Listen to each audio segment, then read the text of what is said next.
Mordechai yada et kol asher naasa. Vayikra Mordechai et bigadav, vayilbash sak va'efer, vayetze betoch ha'ir, vayizak ze'aka gedola umara. Mordechai knew everything that happened. And I always like to think of this everything that happened because maybe Mordechai feels a little sense of responsibility.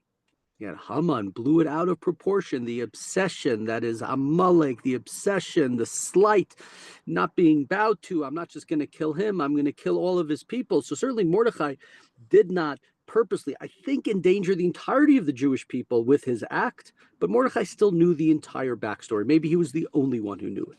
And Mordechai, and maybe he represents all of the Jewish community, his clothing is ripped. He's wearing sak va'efer. He's wearing dust and he's got the ashes and he goes out into the city and he belts out this cry, this mourning, this ze'aka, almost reminiscent of the Jewish people back when the Pharaoh who had started their subjugation of in Egypt, and they let out also this cry, this anguish is all they can say. So Mordechai does that as well.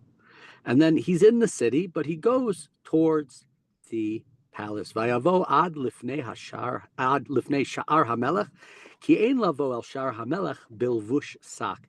And he goes to the gate of the palace because you cannot enter into the palace wearing sackcloth. We mentioned this as one of the similarities between the Beit HaMikdash and or the Mishkan, either way, and the palace of Achashverosh, Aaron, after the death of Nadav and Avihu, no mourning. You can't go into the palace if you are wearing sackcloth. It's a place of happiness and joy and drinking and wine. Uvechol medina medina mekom asher dvar hamelech vidato magia evel gadol laYehudim v'tzom uvechi umisped sak va'efer yutza larabim. And in all of the provinces, 127 of them, wherever the Jews scattered as they were, as Haman describes us, the word of the king came to them. There was great mourning, there was fasting, there was crying, wailing, right? Everybody is doing this as well publicly because of the imminent death which they see. Now, there's one person, one Jew as far as we know, who is not in mourning. Vatavona na'arot Esther v'sarisah, we're in verse 4, pasuk daled, va'yigidula v'titchalchal hamalka ma'od, v'tishlach begadim la'bishat Mordechai la'sir sako me'alav v'lo kibel. When Esther's maidens and her eunuchs came and said to her, we saw Mordechai outside the palace, and he's wearing a sackcloth and ashes, and she got upset. And she gave clothing. Well, what does it mean? He ran out of money? Is his business turned bad? Why is he walking around like that? So she sent clothing to him so that he would wear regular clothing, but Mordechai refused it. And here's one of these interesting things where Esther becomes agitated and irritated and annoyed at Mordechai's behavior. And just, it's like one of those life lessons where you become agitated and annoyed, maybe at the way that somebody's acting. But sometimes you have to think a little deeper. What's the reason why they're doing what they're doing? Maybe there's a rationale. Maybe there's a reason. Esther's just annoyed at Mordechai. She doesn't understand the backstory. Not only does she not know at kol asher na'asa, she doesn't know anything that's happened. She knows nothing. She's the only Jew hidden in the palace, secretly hidden, that doesn't know what's going on. Vatikra Esther la'atach misarisei hamelech asher amid lefaneha. And Esther calls for hatach. According to the Midrash, hatach is Daniel, one of the great Jews whose book we'll learn about in a couple of months from now. One of the Jews who was exiled from Israel, and she calls for him, and she says, so now Mordechai refuses the call, and she wants to know what's the reason. So Hatach goes to Mordechai to the gate, to the city square, Asher Lifnei Sha'ar HaMelech, which is in front of the palace. You've been to great cities in Europe, I don't know, the Middle East, and in front of the king's palace, oftentimes there is some sort of large square so the king can come out like the Pope or was it Evo Morales, right onto their balcony and wave to the people. Vayaged lo Mordechai in pasuk Zayin. Eight kol asher karahu, and Mordechai tells Hatach all that happened. V'it parashat hakesav sharamar l'shkol ginzei hamelech b'Yehudim la'abdam, and tells him about all the money that was given in order to pay the royal treasury for the destruction of the Jews. V'et patshegen k'tav hadat asher natan b'shushan lashmidam natan lo leharot et Esther lagid lo l'tzavot aleh lavo al hamelech l'tchanein lo levakesh milafanav al ama, and he gave him the written text. Here's the declaration. Here, Martin Luther put it right on the front of the church, different declaration, but here it is. Tell Esther exactly what it is, and if she doesn't believe me, here it is with the seal of the king. And she needs to go to the king. She needs to plead for her people. So Atach comes and he tells Esther all of what Mordechai said. And Esther told Atach to take back the following reply to Mordechai.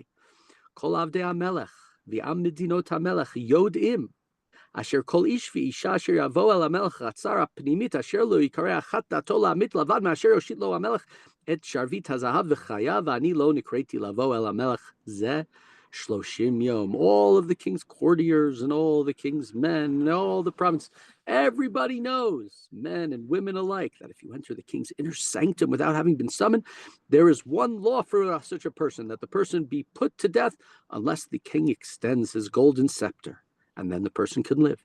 And I have been summoned to visit the king for the last 30 days. He's got lots of concubines. He's got lots of other girls. He hasn't called me. He doesn't ask me at his vice. I don't need to come there. And something interesting that's pointed out is, if you look, the beginning of the chapter is Mordechai yadat kol asher nasta. Mordechai knows what's happened. Mordechai has his story of the Jewish people, the story of the decimation of the Jewish people. Esther, whose Jewishness is hidden, she's Hadassah, whose Jewishness is hidden, and she's in the palace. And what does she know? She doesn't know about the Jews. She knows about the king's protocol. She knows about the palace. She's reminiscent of this message that I said to you, which is one of the backdrops to the way the Megillah is reading, with Shushan being the replacement for Yerushalayim. She doesn't know about Yerushalayim. She doesn't know about the Beit HaMikdash. She doesn't know. What does she know about? She knows about that you cannot come into the inner sanctum of the king. Now, she doesn't know you can't come to the inner sanctum. The Kohen Gadol can only go once a year when he's called. Aaron HaKohen, his descendants, they can only go once a year. She doesn't know that. So we have this thing. He knows, she knows. They know very different stories. They're talking different messages to each other.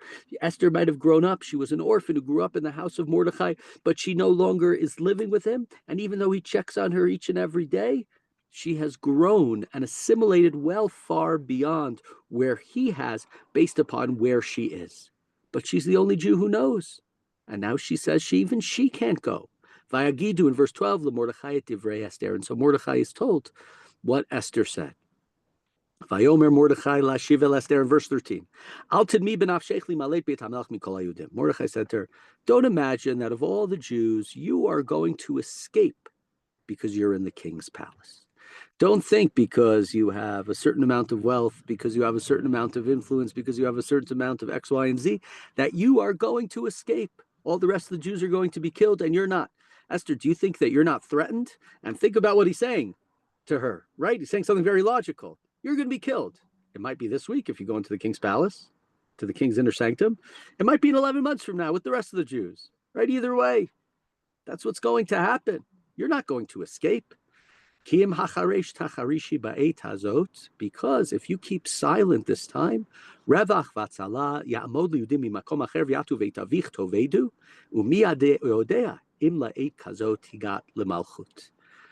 And he says to her, just know, as the expression goes in Israel, avarnu et paro, right? We passed by. Paro didn't kill us. He tried.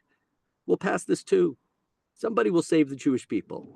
Fortunately, many times in our history, we've lost a lot in the process, but we survive. We remain. We are here, and we are not going anywhere. The Jews will be saved. You, on the other hand, if you don't step up at this moment, then you and your family will be lost. There'll be no memory of your family. You will be truly Esther. You'll be Hester. You'll be hidden away from history. And Mordechai says to her, and remember what I said earlier? Yodea. Mordechai knows this Jewish story. Mordechai goes to the Times of Israel. Esther goes to the New York Times or the Shushan Times or whatever it is. She knows what's going on, the palace protocol. She doesn't know what's going on with the other aspects that Mordechai's talking about. And here he says to her, Mi Yodea. Right? What do we really know? What do we really know is the reason why you were chosen as queen? Was you were the most beautiful? You were the most kind. You were the most whatever. Maybe this is the whole reason you were chosen, to be somebody, to be in a position of power, to take on the king. Vatomer Esther la shiva Mordechai. So now Esther says to return to Mordechai the following: Leich noser kol yudim manimtze b'shushan v'tzumo olai v'al tochlu v'al tishtu shloshet yamim laila v'yom gam ani v'norotai atzum kain uvachein avo Elimelech asher lo chedat v'chasher avadati. So what does Esther say? Go and gather all of the Jews together, right? We get together to read the Megillah. This to me is like the most. You could say Mordechai not bowing down to Haman. If you want to say again, it's about Amalek. If you want to say it's Mordechai not bowing down because of the Koreu Mishtachaveh, like we said, the Midrash that talks about the idol. This is the most Jewish part. Gather the Jews together and fast. Don't eat for 3 days. And I and my young ladies will do the same. And then I will go to the king, Asher lo chidat, against the law. And kasher avadati is, and when I perish, I perish. The translation is, if I perish, I perish. It's almost like she's resigned to perish. It's okay if I perish. And coming back to what I said in the last chapter, a lot of the important part of this book is, where's your line in the sand? Right? In the comparison of Mordechai and Yosef. I'm willing to assimilate, says Mordechai. My orphaned, my adopted daughter can go take place in the palace, in the beauty pageant. I'm willing to do all these things, but there's a line in the sand. I will not bow down to Amalek and what they represent, their cult of death and evil and horror, the anti-God. And Esther here, it's sort of like, I am willing to die for this. I am willing to die for my people. This was my line. I became the queen. I hid my Jewishness, but I cannot hide it any longer. There's a certain point where I need to stand up. And if I die, when I die, so be it. That will be okay. I understand that will be the case. So here we have sort of like the most Jewish moment of the Megillah, gather the Jews together. There's a rabbinic idea of the Jews re-accepting the Torah after the Megillah, after Megillat Esther, they reaccepted the Torah. And I like to think within that, which much has been written about, but here we have almost, not that they fasted, but we have sort of a pre-Har Sinai, where God says to Moshe, tell the Jewish people to prepare themselves for 3 days, right? Don't go, I'll teach you Elisha, the men and the women should separate. You need to be in a certain spiritual mindset before when you encounter God. And here, sort of in a way, Esther sort of understands, we're going to fast, we're going to have 3 days, we're going to change our mindset, I'm approaching the Melech, who's Achashverosh, but ultimately, right, we know that things are ultimately not in this court, but in God's court. Vayavor Mordechai, vayas kechol asher tzivta alav Esther. And here we have a switch. What happens in the end of the chapter? Esther's driving the bus. Mordechai told her to hide her Jewishness. Mordechai has pushed her, and now she is the one who's giving the directions. She is the one who's giving the order, and he is listening to her, which is a great forgetting the Jewish moment and her remembering who she is and having this desire to be who she is. It's a great parenting moment if we think of Mordechai as the parent of Esther, as the adopted father. He pushed her, right? He's been telling her what to do. And now finally, after all this time, he is not the one who's instructing her and advising her, but she is the one who's come up with a plan. And she is the one who's advising him and instructing him in the hopes that they will save the Jewish people.